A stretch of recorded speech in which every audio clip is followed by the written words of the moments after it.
So, bali, ito yung code ko for user registration. So, as you can see, nagka-consist siya ng 63 lines. So, dito is, gumamit tayo ng while true for looping na mag-unlimited looping siya hanggat di na-meet yung requirements na kailangan. And dito sa condition na to, ang kailangan na requirements is user and admin.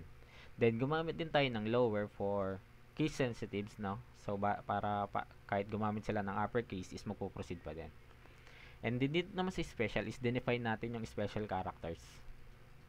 Then, gumamit ulit tayo ng while looping, no? Para unlimited looping uli siya hanggat di na-meet yung requirements na kailangan. And dito sa baba is may kita mo yung mga requirements. Eto, gumamit tayo ng if len password less than 8. So, hindi siya magpo-proceed hanggat hindi 8 characters yung nilagay mo. And dapat sa 8 characters na yon is may isang uppercase since gumamit tayo ng is upper.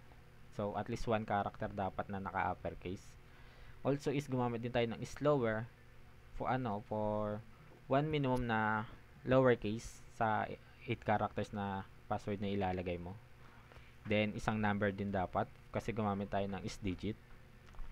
And special character, yung special character na define natin dito kanina. So, kailangan isa dyan is magamit para makapag-proceed sa password. Then, after that is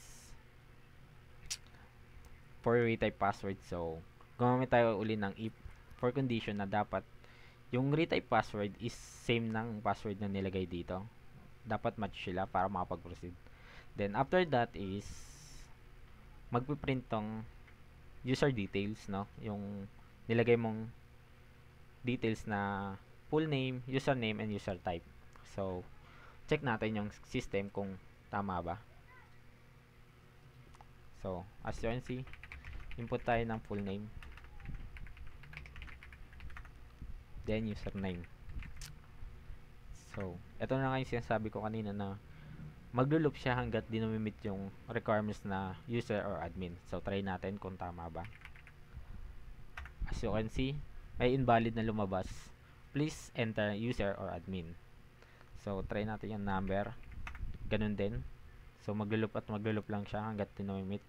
Then, try naman natin kung gagana siya. Since gumamit tayo ng case sensitive, try natin gumamit ng uppercase lahat. As you can see, nag-proceed pa rin siya. Kahit naka-uppercase siya. Pero ang naka-indicate dito is lowercase na admin. So, sa password naman, try natin kung gumagana. As you can see, 7 password lang yung nilagay natin. Pero ang requirements kasi is minimum of 8 characters. Pag tinry naman natin ang 8 characters, pero hindi siya nagko-consist ng 1 uppercase, 1 lowercase, 1 digit, and 1 special characters is ganito lang din siya. So, may lalabas na uppercase. So, as you can see, pag naglagay ka ng uppercase, isa siyang magbabanggit ng mga requirements na kulang. At naman is kailangan ng lowercase. So, yan. Di pa rin siya magpo-proceed since wala siyang special characters na define natin dito. So, tama na natin siya.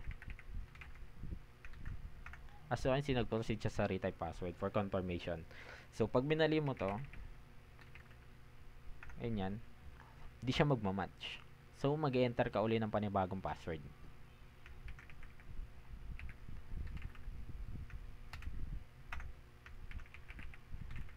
So, pag tinama mo na yung password, is magpo-proceed na siya dito. Is magbibigay siya ng user details na nilagay mo. Then, dyan na po nagtatapos ang aking codes.